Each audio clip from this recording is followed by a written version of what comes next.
Hello बच्चों, आप सभी का स्वागत है पुनः। आज के क्लास में हम लोग इलेक्ट्रोस्टैटिक प्रारंभ कर चुके थे और उसमें चार्जेस क्या क्या होता है उन सबों का हम लोग कंप्लीट डिस्कशन कर चुके हैं। तो आज हम लोग कूलम्ब्स लॉ का भी पिछला क्लास में डिस्कशन हो चुका है, लेकिन उसी को हल्का सा रिवाइज करते हैं। उसके स्पेशली जो आज पार्ट है, आज जो मेन है वो है vector form of Coulomb's law, जो कि प्रीवियस ईयर्स में आपको नीट जेई दोनों में पूछ चुका है। जेई में बेसिकली एक क्वेश्चन आ चुका है।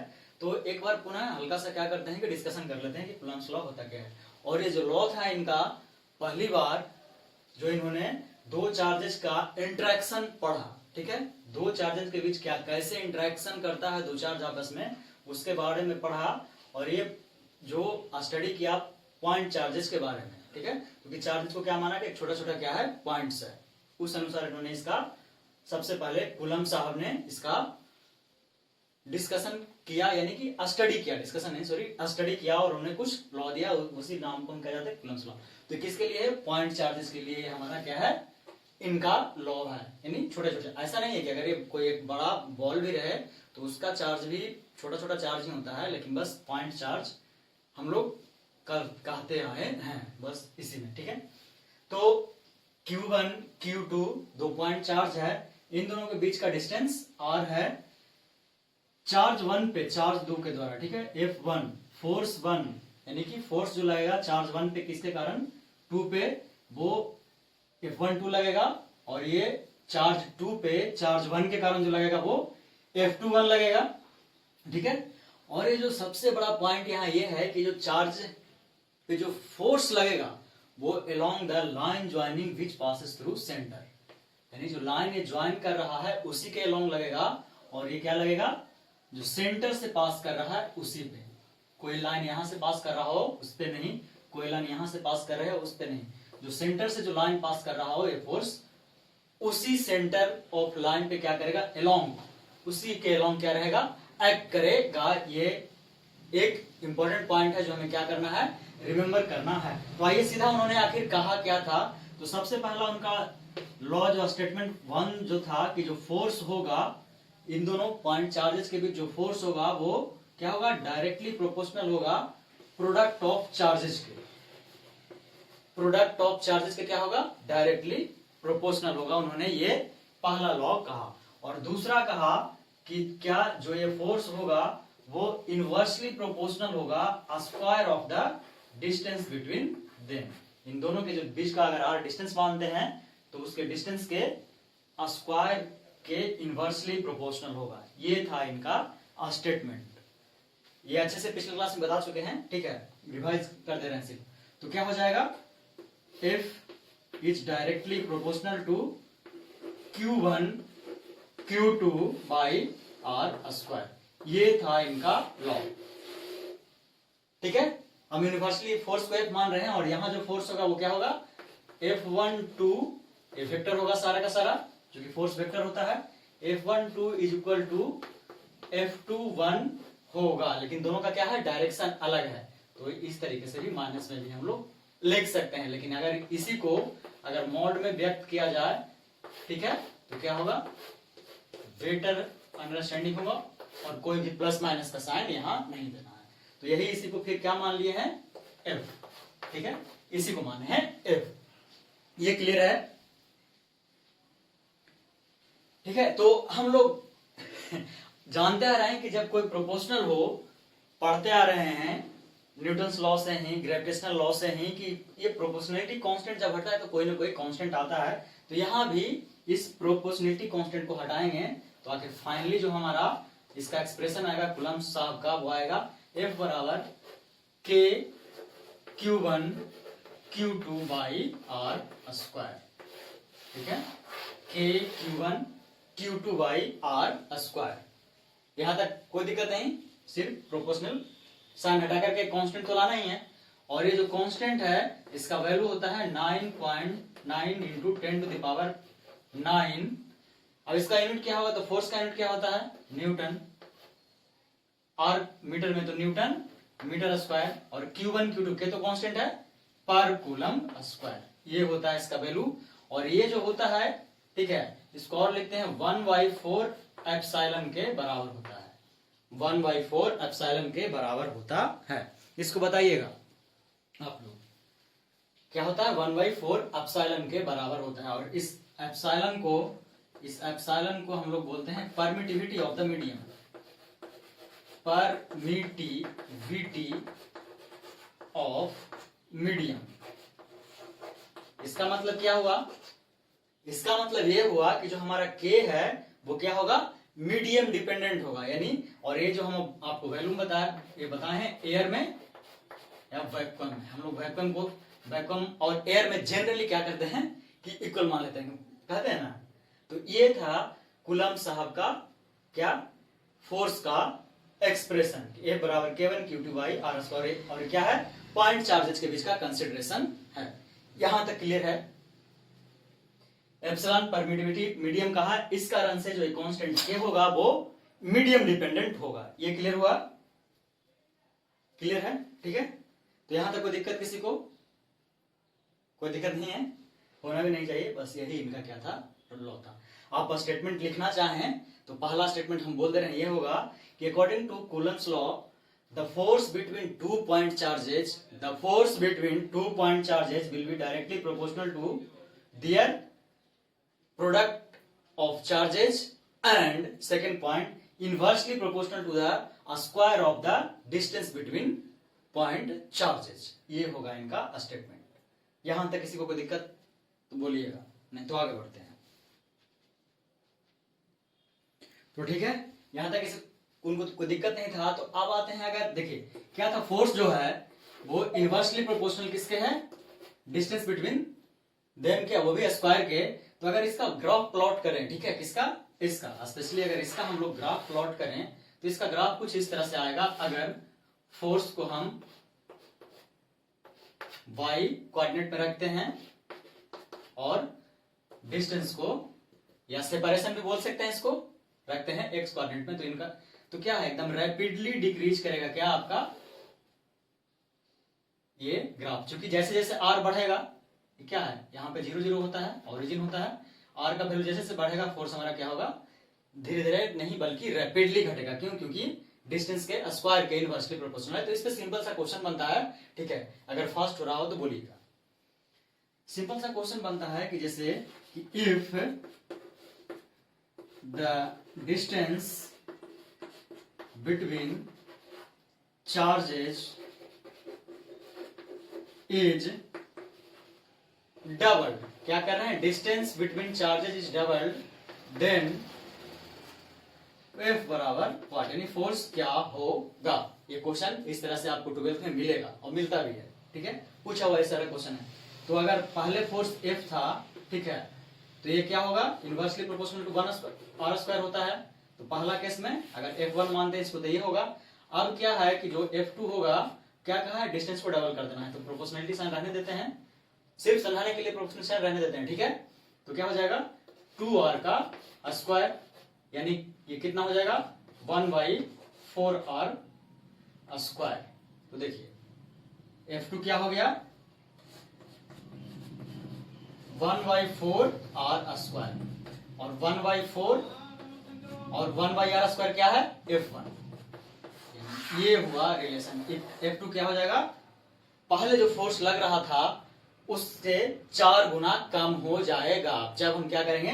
डिस्टेंस हम क्या करते हैं? डबल कर देते हैं, तब हमारा फोर्स इस तरह से क्या करेगा? वेरी करेगा। यानी डिस्टेंस डबल, तब हमारा फोर्स क्या हो जाएगा? 1/4 टाइम। ऐसा क्यों हुआ? क्योंकि ये इनवर्सली प्रोपोर्शनल क्या है? स्क्वायर ऑफ द डिस्टेंस, ठीक है।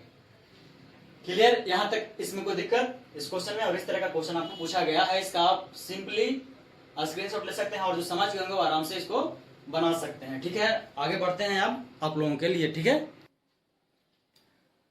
तो ठीक है, अब आते हैं आज का जो हमारा मेन टॉपिक था, वेक्टर फॉर्म। वेक्टर फॉर्म किसका? कूलम्ब्स लॉ का। तो देखिए डिस्टेंस r है तो यही रहेगा। अब q1 और q2 है, ठीक है। तो हमें क्या करना है? अगर वेक्टर फॉर्म अगर आपको याद हो तो वेक्टर फॉर्म में हमको डिस्टेंस की जगह क्या चाहिए होता है? डिस्प्लेसमेंट। डिस्टेंस की जगह हम लोग को क्या चाहिए होगा? डिस्प्लेसमेंट। यानी कि आप मानते हैं पोजीशन वेक्टर का कंसेप्ट यहां आएगा कि q1 पहले क्या था? r1 पोजीशन वेक्टर पे था, ठीक है। इसे इस तरह से दर्शाए हैं तो ठीक है। दो को चार्ज होगा Q1 Q2, Q1 का पोजीशन वेक्टर R1 होगा और Q2 का पोजीशन वेक्टर क्या होगा R2 होगा। अगर इसको ग्राफ में इस तरह से दिखाएं तब तो इसका R1 पोजीशन वेक्टर मानते हैं और Q2 का क्या मानते हैं कि पोजीशन वेक्टर क्या है R2 है। तो ये जो डिस्टेंस होगा, ठीक है, अब समझिए जो फोर्स लगेगा F12 किसके कारण लग रहा है, Q2 का कारण, इस डायरेक्शन में लग रहा है। तो इस डायरेक्शन का जो हमारा डिस्प्लेसमेंट वेक्टर होगा वो क्या हो जाएगा, displacement vector final minus initial, यानी क्या हो जाएगा R1 माइनस R2 वेक्टर, यही होगा ना पोजीशन वेक्टर।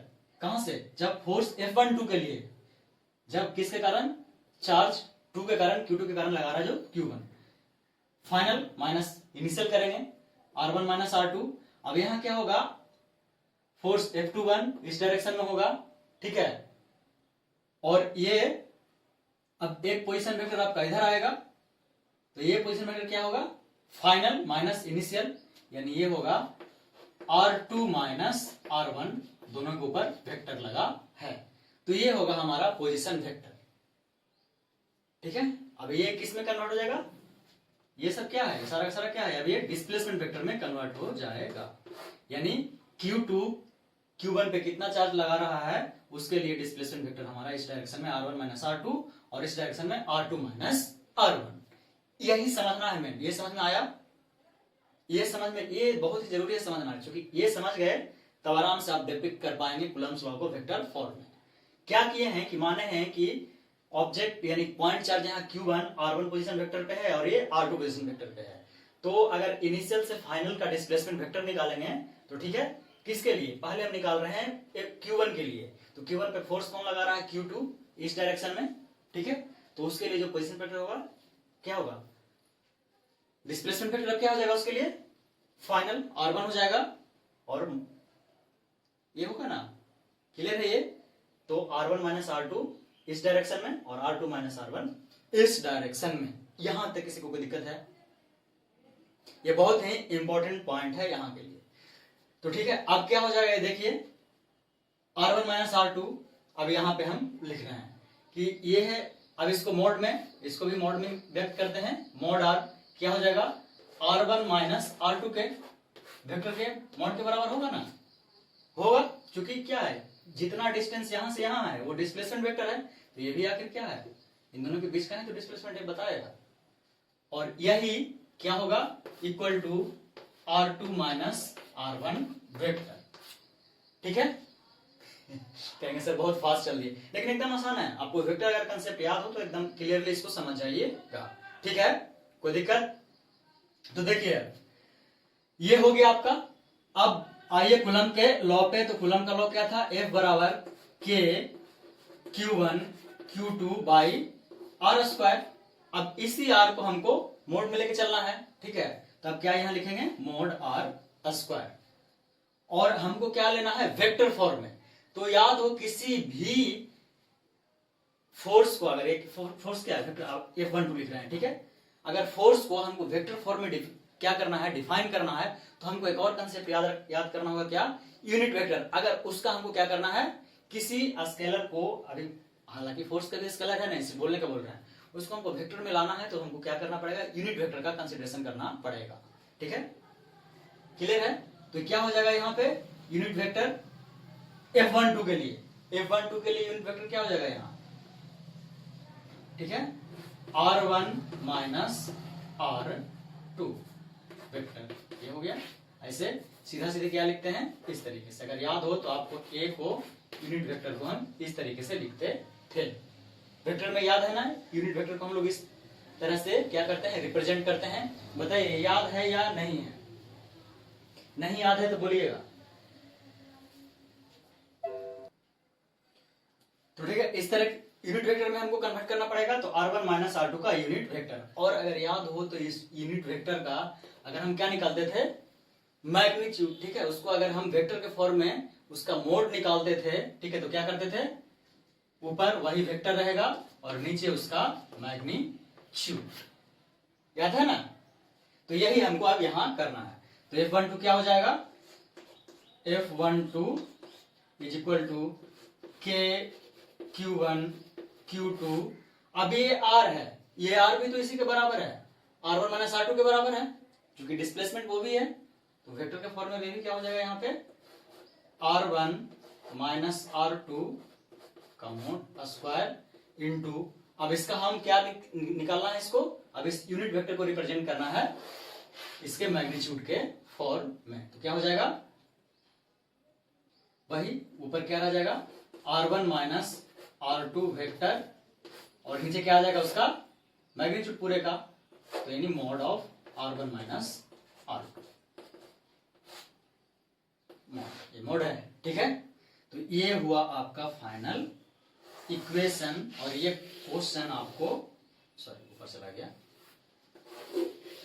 ये पूछा हुआ है, ठीक है। तो फाइनली ये हो गया हमारा फोर्स। अब इसी को फाइनल फॉर्म में लिखेंगे तो क्या हो जाएगा F12 इज इक्वल टू ये K Q1 Q2 तो हमेशा ऊपर ही रहेगा, और उसके साथ ऊपर अब क्या आएगा R1 minus R2 vector, R1 minus R2 vector, अब डिवाइडेड बाई नीचे टोटल क्या हो जाएगा ये स्क्वायर और ये सिंपल यानी क्यूब, यानी कि mod of R1 minus R2 vector का क्या हो जाएगा क्यूब। तो ये है यही एक्सप्रेशन, जो ये एक्सप्रेशन बना, ये एक्सप्रेशन आपका पूछा गया था, ये वाला एक्सप्रेशन जेईई के एग्जाम में पूछा गया था। तो अगर आपको डिस्प्लेसमेंट वेक्टर यानी वेक्टर का कांसेप्ट क्लियर है तो इसको आराम से बना सकते थे, और ये क्वेश्चन आपको ऑब्वियसली कितने नंबर का था 4 नंबर का क्वेश्चन था। देखिए कितना आसान क्वेश्चन था, अगर वेक्टर का कांसेप्ट हल्का सा भी किसी को भी याद था तो ये इजिली इसको बना सकता था। तो आज आपका कूलम्स लॉ का हम क्या कर दिए रिवाइज करवा दिया, और उसका वेक्टर फॉर्म एकदम कंप्लीटली अच्छे से बता दिए। यहां तक अगर किसी को अभी भी कोई प्रॉब्लम हो तो आप हमें कमेंट करके बता दीजिएगा, उसको हम आगे बढ़ जाएंगे, ठीक है। अब इसके बाद जो बचता है वो बचता है इनके बेसिस पे क्वेश्चंस, और आपका बच गया है परमिटिविटी का हम बात किए थे, यानी एप्सिलॉन का बात किए थे। ये आखिर होता क्या है, इसके साथ एप्सिलॉन नॉट का भी कंसीडर आएगा, यानी कि नॉर्मल सिंपल टर्म में परमिटिविटी, एब्सोल्यूट परमिटिविटी, इन सारा चीज का डिस्कशन हम नेक्स्ट क्लास में करते हैं, ठीक है। उसके पहले हम इस पे आधारित कुछ क्वेश्चन करेंगे। क्लियर है, यहां तक कोई दिक्कत? तो ठीक है, आज यहीं पर रुक रहे हैं, ज्यादा लंबा नहीं खींच रहे हैं, हमको सिर्फ आज बेसिक जो क्वेश्चन पूछा था वही समझाना था आप लोगों को, ठीक है। तो मिलते हैं अगले क्लास में फिर से, तब तक के लिए टेक केयर, ध्यान रखिएगा। जय हिंद जय भारत।